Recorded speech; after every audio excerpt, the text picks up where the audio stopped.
भाजपा वाले लोग, जदयू वाले लोग, चिराग पासवान, जीताराम मांझी, ये सब निश्चिंत। इनको वोटरों से कोई लेना देना लगता है कि विकास तो आदमी जब धरती पर आया उस समय से शुरू होता है और चले जाने तक विकास होता है। फिर जो नया पीढ़ी आती है फिर उसकी विकास की शुरुआत होती है। वोट चोर गद्दी छोड़, ये नारा किसने बनाया?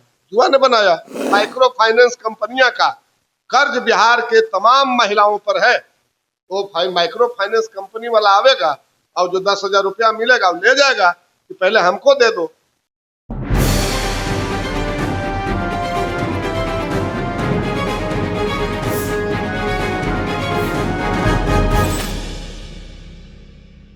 विधानसभा चुनाव में देखिए कुछ महीने ही बचे हैं और ऐसे में भाकपा माले के विधायक रामबल्ली सिंह यादव हमारे साथ है। सीधे तौर पे बातचीत करेंगे क्योंकि विधानसभा चुनाव में जो योजनाओं का सौगात दिया जा रहा है मुख्यमंत्री नीतीश कुमार के द्वारा, वहीं भाकपा माले के जो विधायक है अपने क्षेत्र में 5 साल में क्या क्या कार्य करवाए। अगर विधायक का चुनाव जीतते हैं तो अगले 100 दिनों में क्या करवाएंगे, आइए उनसे ही जानते हैं।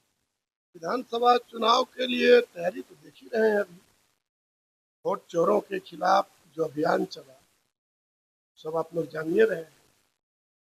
विधानसभा चुनाव में अभी तो वोटर कौन होंगे इसकी लड़ाई चल रही है और भाजपा वाले लोग, जदयू वाले लोग, चिराग पासवान, जीताराम मांझी, ये सब निश्चिंत। इनको वोटरों से कोई लेना देना लगता है कि नहीं, और हम लोग अभी उसी के लिए चिंतित हैं। वोटर रहेंगे तभी तो चुनाव होगा और जनप्रतिनिधि जीतेंगे। अभी हम लोग उसी के लिए ज्यादा चिंतित हैं। 2-4 दिन और समय बच रहा है, इसके बाद हम लोग दूसरी तीसरी तरह की बात हम लोग करेंगे।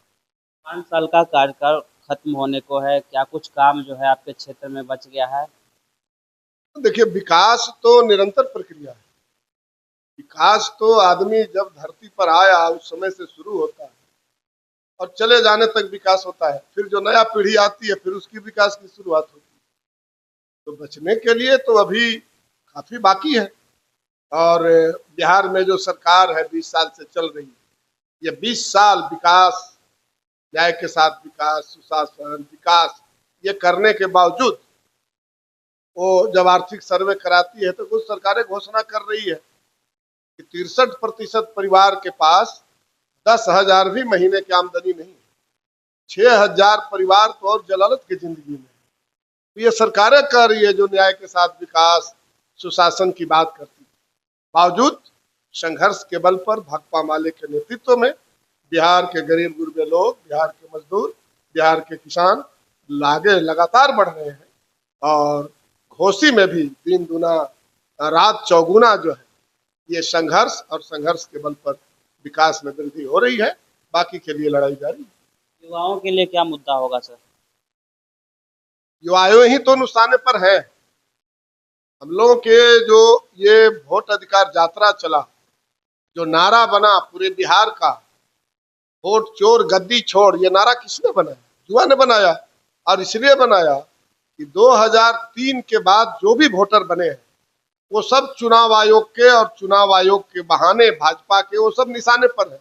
आप जोड़ लीजिए, 2003 में जो पहला वोट डाला था वो 18 बरस के उस समय होगा, और आज 2025 में उससे जो सर्टिफिकेट मांगा जा रहा है वो इधर 22 साल हुआ, 22, 18, 40, यानी 40 बरस के नीचे के हर युवा चुनाव आयोग और मोदी जी के निशाने पर है, महिलाएं निशाने पर है।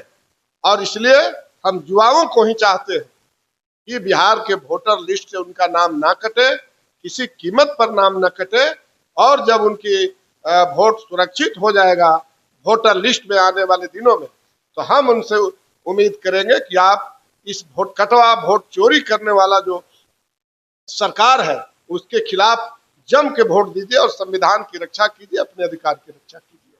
बाकी जो विकास का सवाल है, ये 17 महीना में जो महागठबंधन की सरकार थी उसमें तो आपने देखा ही, लाखों नौकरियां मिली, लाखों नौकरियां लाइनअप है, और हम लोग लगातार संघर्ष कर रहे हैं युवाओं के लिए, महिलाओं के लिए, छात्रों के लिए।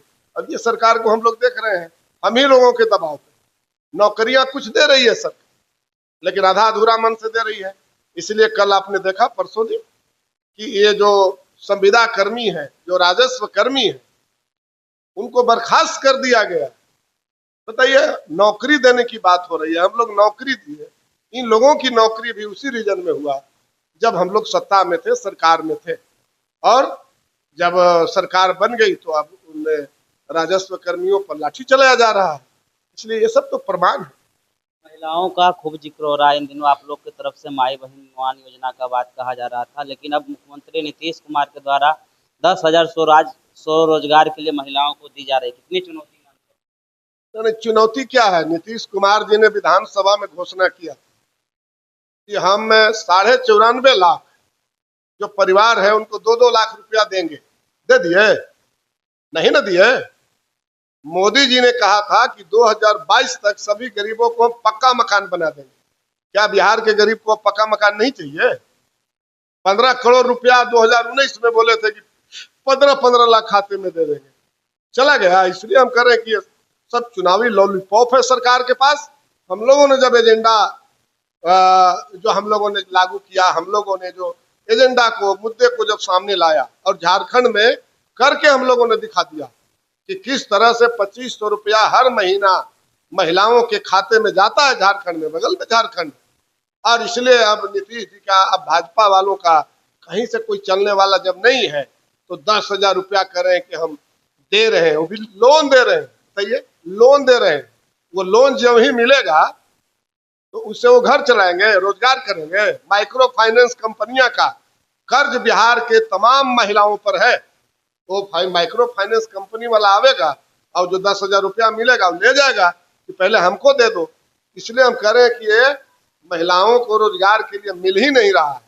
महिलाएं जो कर्ज से दबी हुई है माइक्रो फाइनेंस कंपनियों के। तो आपने भाकपा माले विधायक रामबल्ली सिंह यादव को सुना किस तरीके से जो कार्य उनके द्वारा उनके विधानसभा क्षेत्र में किया गया है उसको लेकर बताते हुए नजर आ रहे हैं। वहीं एसआईआर को लेकर विपक्ष जो सत्ता पक्ष और चुनाव आयोग को घेरते आ रही है उसको लेकर भी अपनी बातों को रखते हुए नजर आ रहे हैं और कह रहे हैं अभी तो वोटरों को बचाने की लड़ाई। वहीं उनसे जब हम ये भी सवाल किए कि मुख्यमंत्री नीतीश कुमार महिलाओं को स्वरोजगार के लिए 10,000 रुपया दे रहे हैं, उस पर भी कह रहे हैं देखिए हम लोग लगातार महिलाओं के लिए कार्य कर रहे हैं। मुख्यमंत्री नीतीश कुमार विधानसभा में कहे थे कि 2-2 लाख रुपया गरीब परिवार को देंगे, लेकिन उनको अभी तक नहीं मिला है। और भी क्या कुछ कह रहे थे रामबल्ली सिंह यादव आपने सुना इस वीडियो में। इस वीडियो के माध्यम से अपनी प्रतिक्रिया दें और ऐसे ही खबरों से अपडेट होने के लिए देखते रहिए पटना प्राइम।